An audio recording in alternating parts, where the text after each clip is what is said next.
FSN Radio. It's all about what's next. Go to financialsurvivalnetwork.com and sign up for your free weekly newsletter. You'll also get 3 free reports. The Financial Survival Network. It's all about what's next. Welcome. You are listening to the Financial Survival Network. I'm Kerry Lutz, and today is 9/4/19, day after the storm. You wouldn't even know it happened here in sunny South Florida. Heart goes out to the people, the victims in the Bahamas. They really had no place to go. The damage is just devastating.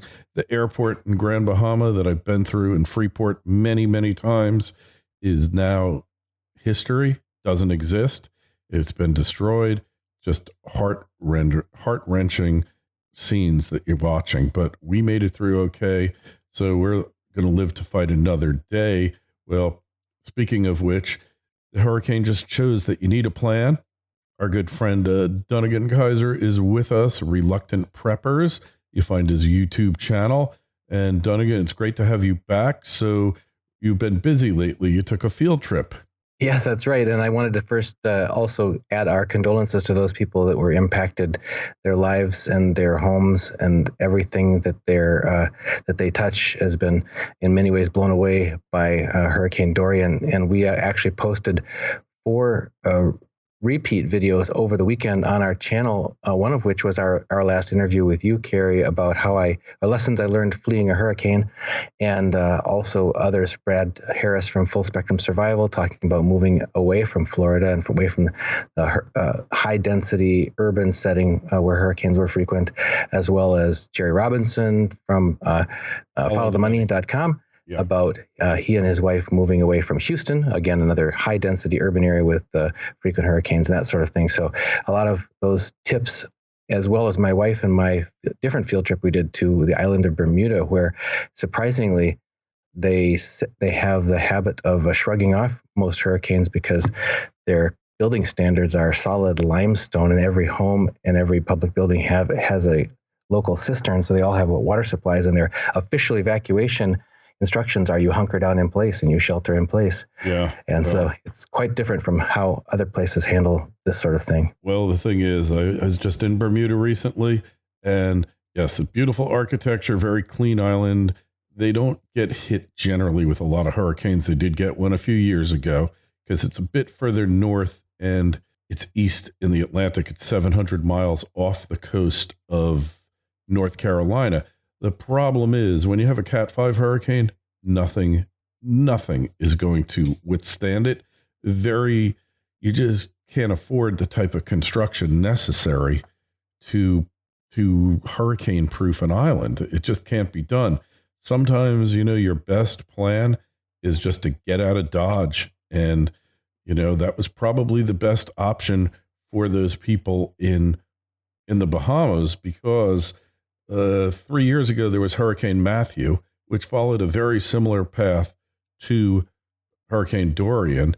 And we were threatened with a massive Cat 4 hurricane that was going to hit the Florida coast. Of course, it didn't, but it hit Freeport, and they still were recovering from it till this one hit.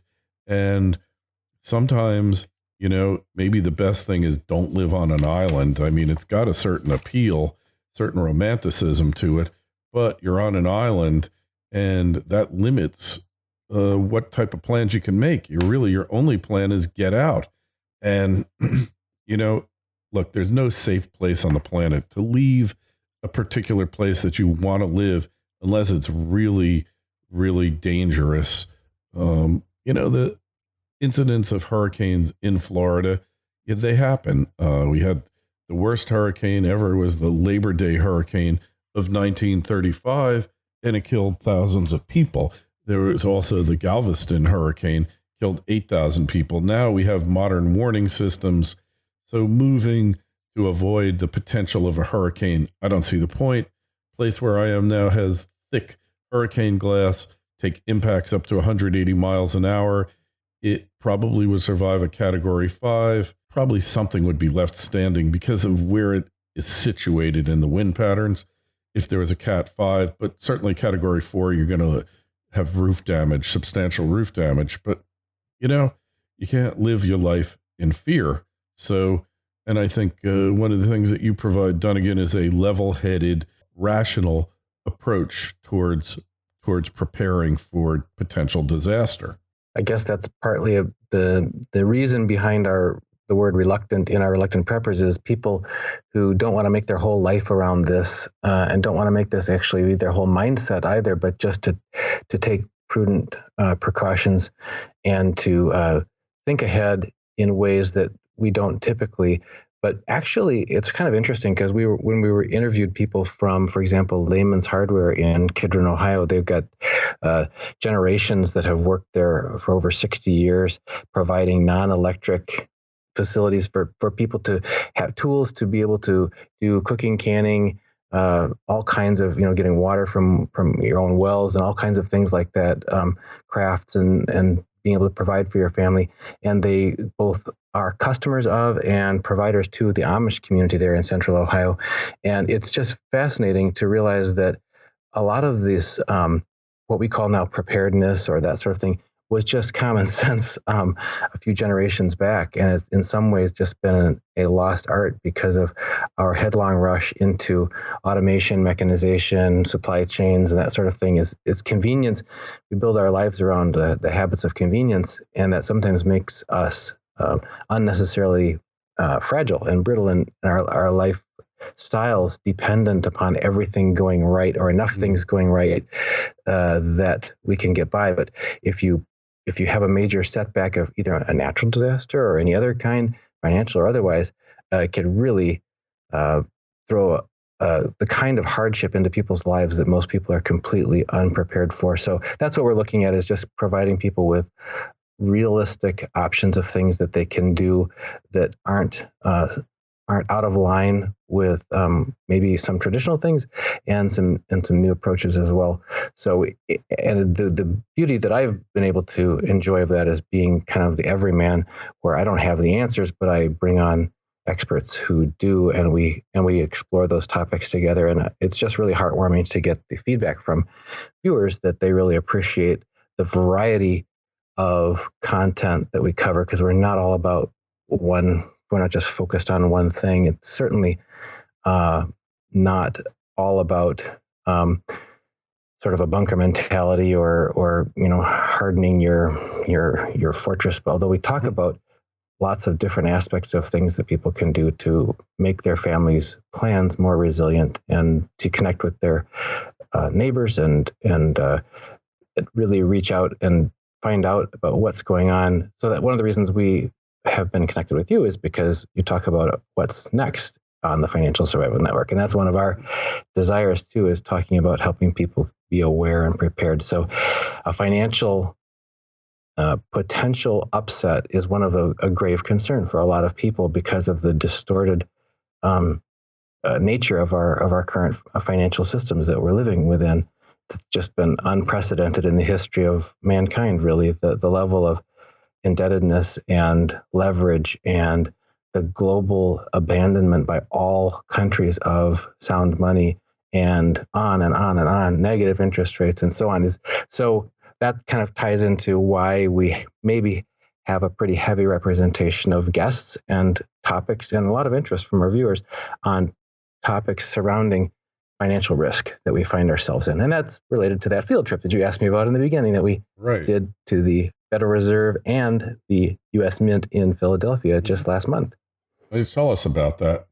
So what was it like, the Federal Reserve? We were actually on our way to Bermuda, and we were able to drive to the port of Port Liberty, Cape Liberty in just off of New York City there. But along the way, we stopped at Philadelphia and visited both the U.S. Mint there, where they produce all kinds of coinage from pennies, nickels, dimes, quarters, dollars, as well as commemorative coins and that sort of thing. And there's a museum associated with that we gave a lot of behind the scenes glimpses of in our video that we did for folks, as well as some literature associated with that really kind of I guess it was a funny thing, is it showed the truth between the lines of what's really important. And it's so interesting when you go in with an eye that's a little bit aware and you see that, gosh, there is a lot of truth there that's being told, but it's being told in a way that an ordinary person who didn't know what to look for wouldn't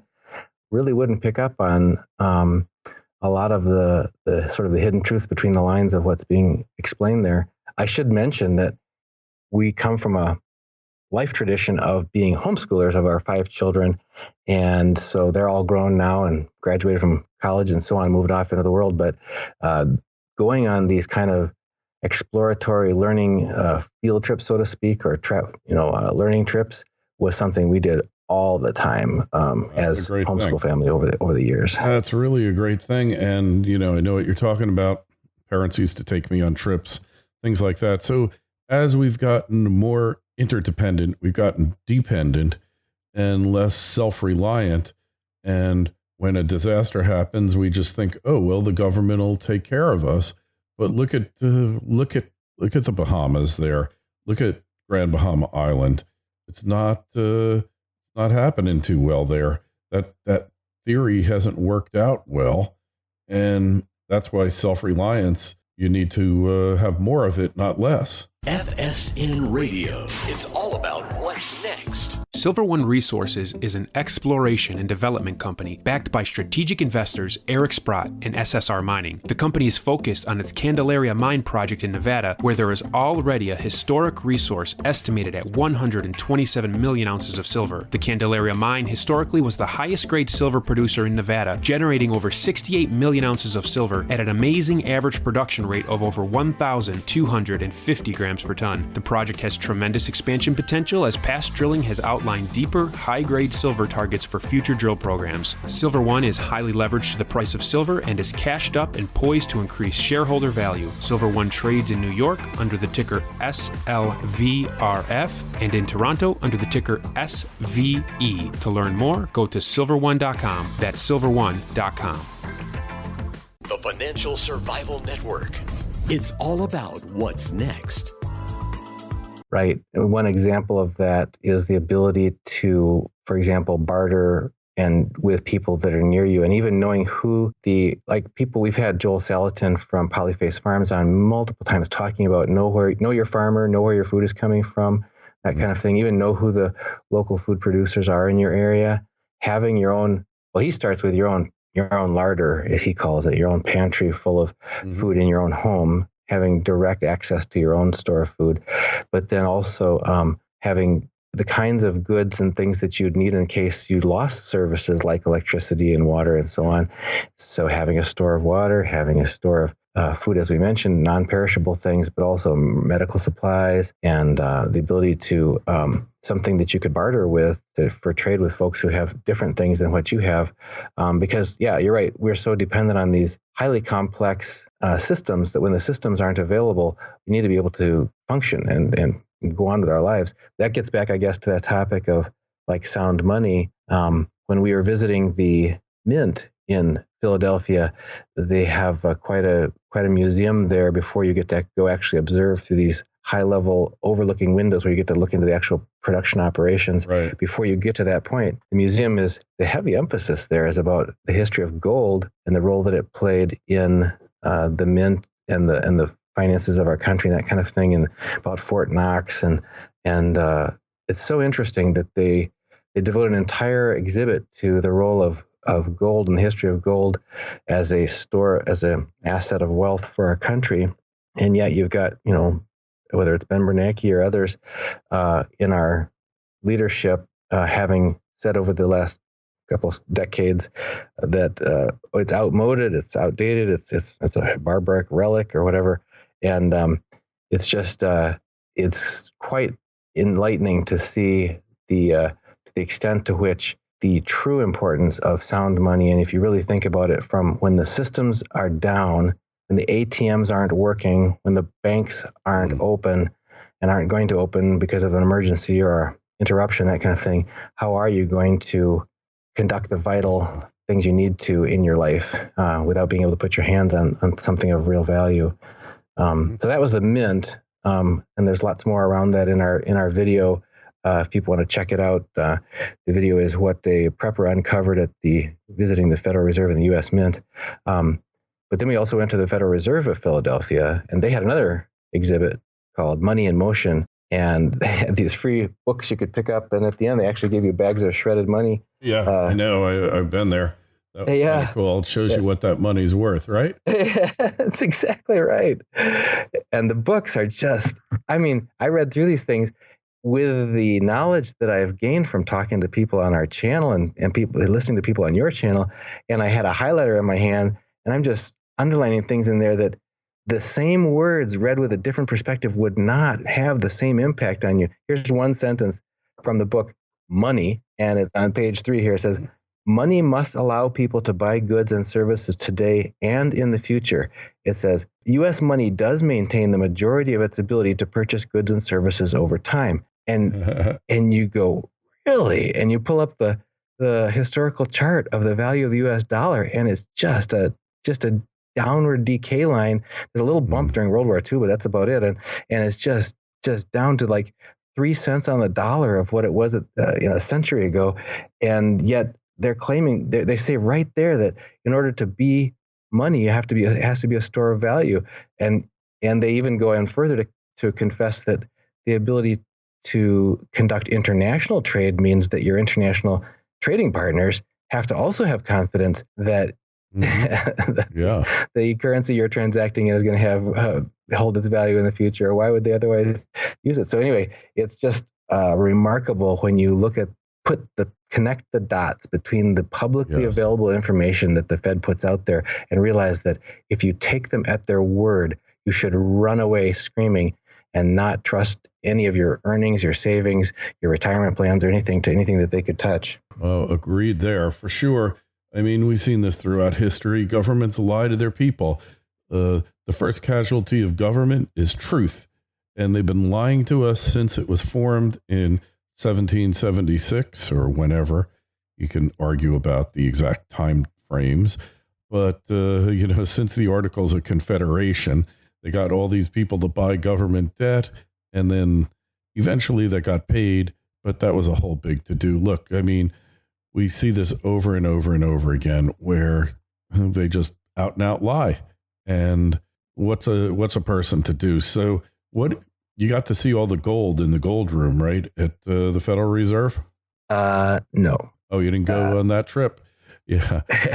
Well, that's in New York. And there's a lot of gold there. Definitely. Okay. And it's the real deal. It's like smashed up.